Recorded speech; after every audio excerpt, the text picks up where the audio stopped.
Never prepare potatoes again without watching this video first. I'll tell you all the tricks to make them come out perfect. Crispy on the outside and soft on the inside? I'm going to make them with garlic and in the pan, so I just washed it and let's get started. Here I have potatoes, also called papas, and we're going to use about 600 grams, but you can use as much as you want. And now, have you ever peeled potatoes before? Well, I have, and I've gotten used to using a peeler. Do you use a peeler or do you still do it with a knife? Well, either way, I'll remove the skin and then cut them thinly. I'm going to slice them, the thinner the better, so I'll go slowly, one after another. Another option would be to cut them into cubes, but it's important that the cubes aren't too big because we want them to turn out perfect. As I told you before, one thing we often forget is that the thinner you cut the potatoes, the faster they cook. If you noticed earlier, yes, pay close attention to the tricks. First, use a large pan. Second, use plenty of oil. Third, set it to medium heat at most, and start with the oil still cold. Add the potatoes one by one so they don't stick together. Otherwise, they'll end up like one big thick potato. And while the oil is heating up and they start to cook, stir them around from time to time. Enjoy your meal. I don't know about you, but for me, it used to be easier for me to buy potatoes, and they were always good. But now I find ones for frying, for boiling, for all purpose, and sometimes they leave a bit of a sweet taste. So it's very important what kind of potato we're going to use. It's clear that today we're using frying potatoes. Do you also prefer the older ones like I do? By starting with cold oil, we make sure they cook slowly on the inside, getting a really soft, tender potato. This process takes about 15 minutes until you see that they're soft. Do you know this utensil? Do you have one like this at home? And if not, do you know what it's for? If you do, let me know in the comments to see if you're right. And if not, I'll give you 5 seconds to think about it. For 5 seconds, there's nothing else. You already have it. Well, yes, it's a garlic peeler. And how does it work? If it's just an elongated plastic piece like this, it's because it's more than just plastic. It's a kind of silicone that doesn't work like a spyglass, but what it does is let the garlic slide inside so the skin sticks to the silicone. And when you press it a little, it comes apart. You don't believe me? Take a look. See how simple it is.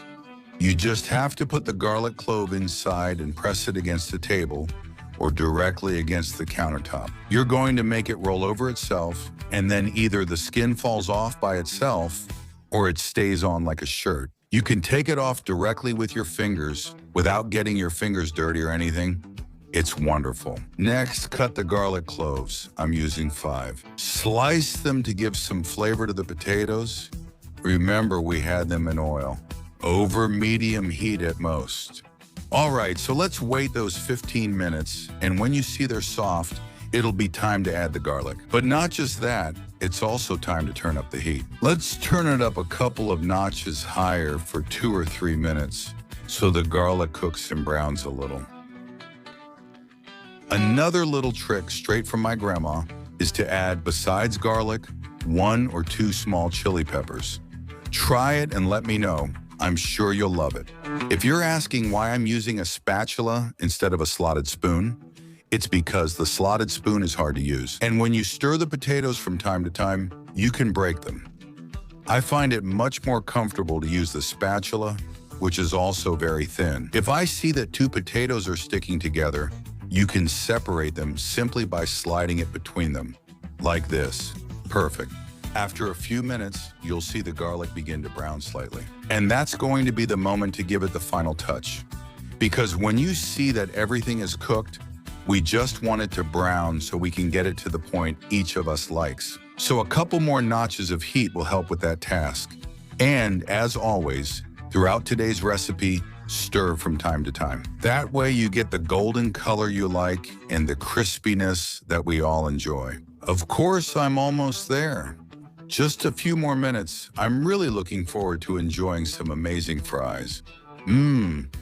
Stir them and set them aside on a plate with plenty of paper, kitchen paper, or absorbent paper. Don't forget to put absorbent paper or kitchen paper on the plate.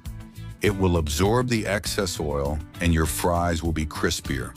It may seem trivial, but small details matter. This is the typical moment when you should also say, "Let's eat," so people start coming to the table. Although if they're already near the kitchen, they'll be smelling how this golden garlic smells, and I'm sure they'll come running. Drain a bit of the oil before putting them on the plate because we want them to be crispy. Look at how they look, add some salt, and enjoy. It's essential to salt the potatoes as soon as you put them on the plate because some of that salt will dissolve and stick to them thanks to the heat they have. And if you want to give it an aromatic touch, a little bit of freshly chopped parsley is just perfect for it. Look at the little dish we prepared in no time. And if you've made it this far, I hope you'll tell me if you're going to dare to make these potatoes and that you'll subscribe to the channel to keep seeing delicious things.